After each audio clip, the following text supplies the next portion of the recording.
어느 나라 어느 사회건 흉악범죄가 많다는 것은 참으로 불행한 일입니다. 그런데 우리나라의 상황을 보면은 세계 다른 나라의 어떤 토픽이라든지 그런 데에서 많이 듣지는 않았던 색다른 뭔가 특징이 있습니다. 그것은 고령자에 의한 범죄가 좀 많은 것 같다는 것입니다. 이 문제는 오래전부터, 아주 오래는 아니지만 한 몇 년 전부터 제가 주시해서 관찰해 오던 것인데, 올해 몇 년 전에 뭐 50대 남자가 변심한 애인에게 마음을 돌리려고 문제를 일으키려고 고시원에 방화를 해서 여러 사람을 살상하는 그런 사건이 있었고, 그 외에도 그러니까 숱한 작은 사건들을 건너뛰어서 저 유명한 보성 70대 어보이 4명의 젊은이 살해 사건, 배에서 이제 죽인 것이죠. 그리고 살인은 아니지만은 그야말로 우리 국민에게 큰 충격을 주었던 남대문 방화 사건도 역시 70대 노인의 사건이었고, 이외에 많지만 근래 또다시 생각나는 것은 근래 또다시 69세, 70세 된 노인이 단지 갈등이 있고 좀 밉다고 해서 자기 딸을 살해한 사건이 또 있었죠. 이런 일들이 자꾸 일어나는 것은, 이런 극단적인 사건이 자꾸 일어나는 것은 그만큼 전체적으로 그런 문제점이 있기 때문에 이런 극단적인 사건이 일어나는 겁니다. 예를 들어 어떤 과거에 뭐 노동자나 학생의 분신 자살 사건이 있다. 이럴 경우는 그 한 특정 사건에 연루된 특정인이 어떻게 예외적으로 문제가 있어서가 아니라 그 많은 상황 중에서 그에 근접한, 아주 그냥 종이 한 장으로 근접한 심정과 그 상황의 사람들이 많았던 중에서 극단적인 경우가 생겨나는 것입니다. 그러니까 우리 한국 사회의 그 중노년층, 나이 먹고 좀 인생을 좀 알고 좀 세상을 관조하고 좀 여유 있게 바라봐야 할 그러한 계층의 정신 건강에 상당히 좀 문제가 있지 않나 그렇게 생각이 되는 것입니다. 근래 중국에서 제가 몇 번 가봤을 때 본 것인데, 중국이 가령 이제 국민의 민도, 국민 전체의 교양 수준과 그 예절 그런 것이 높다고 보는 세계에는 별로 없죠. 옛날에도 뭐 오래된 얘기죠. 100여 년 전에도 공원에 중국인과 개는 들어오지 말라고 했던 일이 있었고, 그것에 분개해서 중국인을 위한 공원을 만들었더니 정말 공원을 엉망으로 만들고 그랬던 일이 있었다는 이야기도 있었고, 하여튼 근래라고 이제 크게 다른 것은 아닌데, 그래도 그 중국에서 그 공원 같은 데를 보면은 노인들이 어느 공원이나 마찬가지지만 한국도 그렇지만 많이 눈에 띄는데, 그들에서 좀 다른 게 느낌이 있었습니다. 노인들이 하나같이 인상이 아주 인자하고 평온해 보이며, 그리고 공원에서 하는 일도 이제 큰 붓에다가, 큰 붓이 아주 그냥 뭐 그 지팡이만한 붓입니다.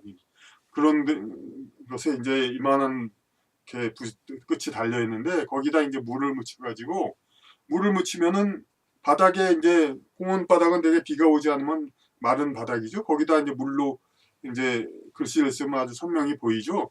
그런 방법으로 서예를 하는 것을 많이 볼 수 있었습니다. 그리고 또 혼자 혹은 여럿이서 그러니까 태극권 수련을 하면서 이렇게 자기 건강과 심신의 건강을 도모하기도 하죠. 이런 식으로 노후를 보내고 있는 것을 많이 보았습니다. 반면에 한국의 노인 하면은 많이 생각나는 게 파고다 공원에서 많이 모여가지고 그 낮술을 드시고, 그리고 뭐 때로는 바카스 아줌마들한테 뭐 당하기도 하고 여러 가지 문제들 있지만은, 대체적으로 어떻게 그 연륜으로 따른 세상의 철학 그런 거를 기대한 거하고는 달리 좀 삶의 방향을 잡지 못해 방황하는 그런 상황에 있는 분들이 좀 적지 않습니다. 그런데 이런 것을 이제 어떻게 보느냐, 독특한 관점이 아니면 제가 특별히 발표 안 합니다. 이제 그런 관점을 얘기하려고 합니다. 그럼 한국과 중국, 아직까지는 한국이 분명히 더 선진국이고, 예? 그 평균 이제 그 학교 교육 수준도 한국이 더 높은데 왜 이런 일이 일어나는가?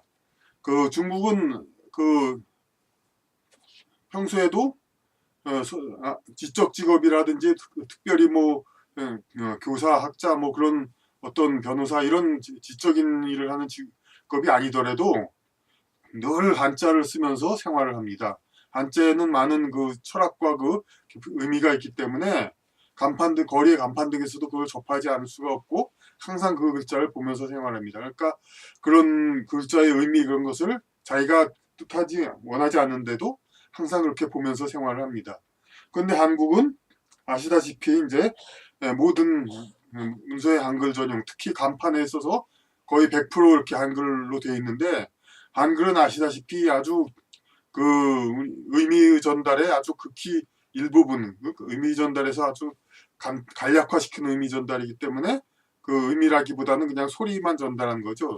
더군다나 우리가 말하는 그 소리의 구분도 아주 정확하지는 않죠. 가령 그 말할 때의 말이라는 것과 타는 짐승 말 이것이 원래 전혀 다른다는데 한글로는 똑같이 쓰고 있죠. 그런 식으로 오히려 그 소리 언어도 이제 아주 상당히 단순히 간략하게 표기하는 아주 최소한의 전달 수단이기 때문에 전혀 한글을 보고 지내는 것은 지적인 향상에 도움이 되지 않습니다.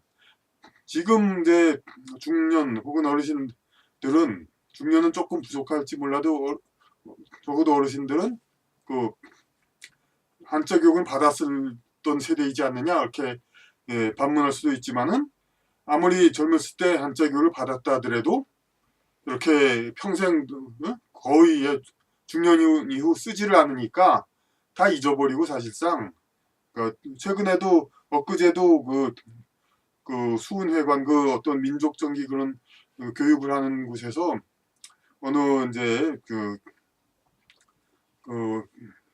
외국 인사분 그런 분이 강연을 하시는데 때때로 한자 그 어떻게 쓰는가를 뭐 그 청중한테 물어보시더라고요. 물론 그분의 교재에는 한자들이 많이 있습니다만은 별로 쓰지가 않으니까 이제 노인층도 지금은 거의 이제 쓰지를 거의 잊어버린 상태입니다.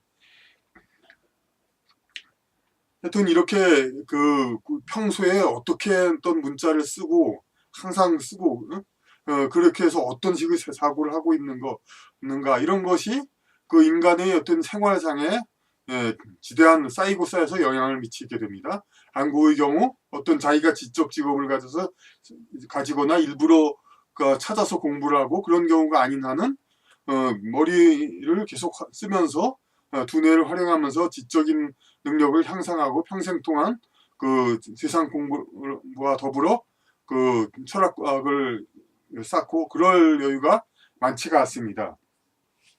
국가의 목적은 인간의 영혼을 길러서 향상해서 그렇게 돌려보내는 것입니다. 그런데 한국이 이러한 이제 어떤 일부분 족속들 민족의 말을 따라서 한국 내의 일부분 이런 이제 문화적 말살을 하고 전체적인 언어의 단순화, 문자의 단순화 이렇게 해서 국민 전체의 지적 수준을 떨어뜨려서 결국은 이제 나이를 먹어도 지적 수준 혹은 이제 그 인격의 도야, 차분한 성품 이런 그러니까 것이 길러지지 않는 그러한 사회를 계속한다면 그러한 국가를 계속한다면 이 대한민국 국가는 결코 신에게서 환영받는 인류의 어떤 발전에 도움을 주는 그런 국가가 되기 어렵다고 봅니다. 우리 사회 전반의 문화적인 풍토 문자를 비롯해서 이런 것을 지금 시급히 바꿔야 할 시기가 되었다고 봅니다.